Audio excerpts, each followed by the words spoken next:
안녕하세요. 이혼하거나 고쳐 살거나 주쌤입니다.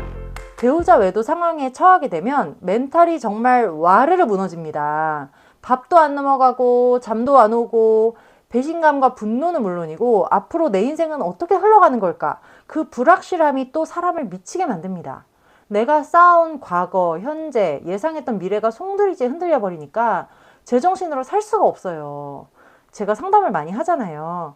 사회적으로 성공한 분들도 부잣집 금수저들 뭐 다 똑같습니다. 물론 가진 게 많으면 이 일을 해결하는데 훨씬 수월하긴 하겠죠. 뭘 해도 다 돈이 드니까요. 근데 그렇게 잘 나가는 사람들 말고 저와 이 영상을 보시는 분들 같은 평범한 사람들 얘기를 한번 해보려고 해요. 저를 보시면 제가 뭐 금수저도 아니고 전문직도 아니고 제가 33살에 남편이 바람나서 이혼을 했는데 그때는 경력 단절된 7살, 5살 애기 키우는 전업주부였거든요. 근데 그때 제가 그래도 멘탈을 부여잡고 이겨내고 지금 그래도 그전보다 더 잘 살고 있다고 저는 생각하거든요. 행복하고요. 이렇게 저처럼 뭐 친정에 기댈 수도 없고 경제력도 없고 연약한 사람이 어떻게 그 힘든 상황을 이겨낼 수 있었는지에 대해서 제 경험과 제가 상담하면서 만난 멘탈 강한 분들, 그런 분들의 이야기를 토대로 한번 말해보려고 합니다. 첫 번째는 행동 활성화입니다. 처음에 충격받아서 멘탈이 무너지는 건 어쩔 수 없어요. 막 안 무너지려고 오히려 방어하면서 아닐 거야. 그럴 리 없어. 뭐 이렇게 하면서 현실을 부정하다가 나중에 일이 더 심각해지고 더 크게 당하죠. 그러니까 뭔가를 인지를 했으면 그 상태에서 그 현실을 인정하고 절망을 느끼는 것도 필요합니다. 근데 그 무너진 상태로 너무 오래 가면 안 됩니다. 절망에 빠져서 생각만 하면 상황도 전혀 나아지질 않고요. 내 병만 깊어집니다. 뭐라도 해야 멘탈을 잡을 수가 있어요. 특히 일상을 지켜야 내 멘탈도 지킵니다. 당장 씻고 로션 바르고 나가서 걷기라도 하면서 에너지를 자가 발전을 해야 돼요. 제가 누누이 상간자 박살 내셔라, 찾아가서 경고하고 대판하셔라 하는 것도 이런 맥락입니다. 집에 앉아서 상간녀랑 남편이랑 또 만나는 거 아닐까? 뭐 걔는 어떤 사람일까?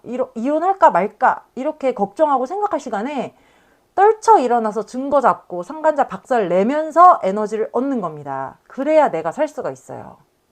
두 번째는 셀프 세뇌입니다. 아니 증거를 잡으려고 사람을 붙여놨어요. 근데 못 잡으면 어쩌죠? 이번에 못 잡으면 진짜 방법이 없어요.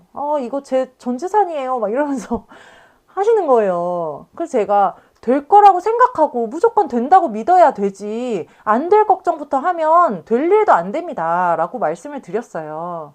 이미 내가 원하는 결과를 얻었다고 생각을 해야 됩니다. 걱정이 들면 얼른 그 걱정에서 빠져나와야 되는 거예요. 걱정하니까 말로 나오죠. 말이 씨가 됩니다. 안 되면 어쩌지? 라고 생각하고 말로 내뱉는 순간 50%의 실패 확률이 생겨버리는 거예요. 무조건 된다. 이미 나는 증거 잡았다. 니들은 이제 뒤졌다. 생각하고 증거 잡고 박살내고 하셔야 되는데 이러면 어쩌지? 저러면 어쩌지? 걱정하면 성공 확률이 그만큼 줄어드는 거거든요. 사람 기운이라는 게 있잖아요. 저는 사람의 기운, 그 에너지가 일을 하는 거라고 생각합니다.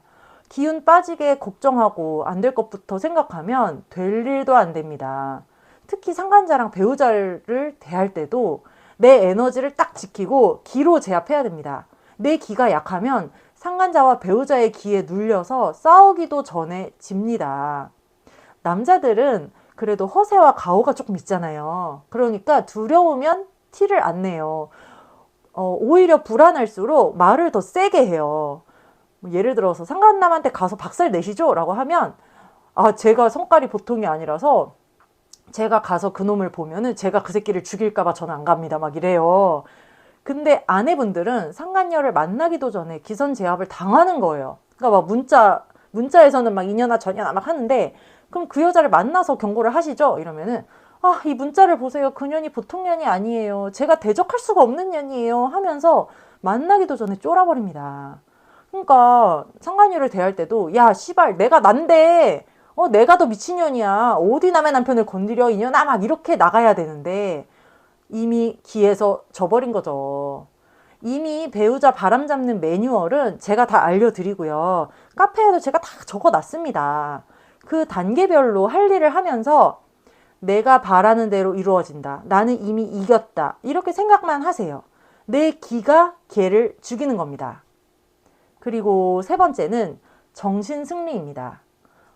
이 사건이 내 인생에 주는 의미를 찾는 거예요.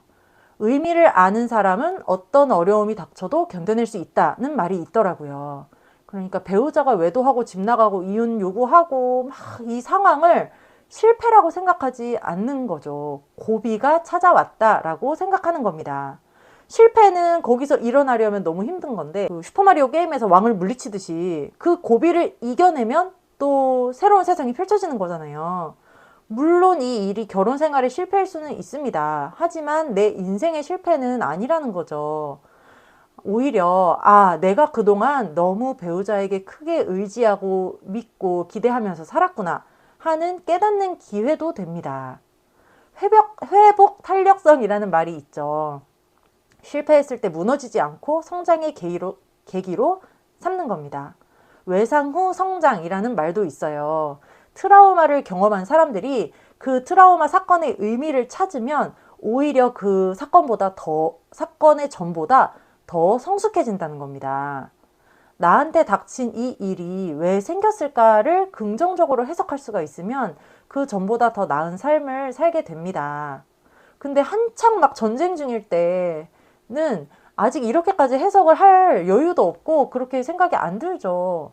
근데 이제 전쟁이 어느 정도 끝나고 배우자가 상간자 떼내니까 가정으로 이렇게 돌아왔다든가 아니면은 그냥 깨끗하게 이혼을 했다든가 어느 정도 상황 정리가 된 후에는 정신 승리를 해서라도 그 의미를 반드시 찾아야 됩니다. 내가 내 인생의 운전대를 남에게 맡긴 결과가 이렇게 혹독하구나. 앞으로 절대 내 인생의 운전대를 남에게 맡기지 말아야겠다. 내가 독립적으로 내 인생을 개척하려고 이 일이 있었구나. 내가 그 일을 겪어서 오히려 다행이다. 저는 나중에 이렇게 생각이 들더라고요. 여러분도 이렇게 생각할 수 있는 계기가 되었으면 좋겠습니다. 그러기 위해서는 우리가 상간자와 배우자와 싸우는 이 전쟁 중에는 할 거를 다 해야 합니다. 회피하거나 포기하지 않고 전쟁에는 전부 쏟아부어서 내 에너지를 뿜뿜해서 전부 쏟아부어야 나중에 정리가 된 다음에 정신승리가 가능하다는 거죠. 우리가 후회 없이 정신승리하기 위해서 최대한의 노력을 했으면 좋겠습니다. 네, 여러분 오늘 여기까지 하고요. 이거나 그거나 카페 들어오셔서 제가 쓴 매뉴얼 글들도 읽으시고 서로 위로받는 그런 시간을 가지셨으면 좋겠습니다. 여러분 안녕. 다음 시간에 또 만나요.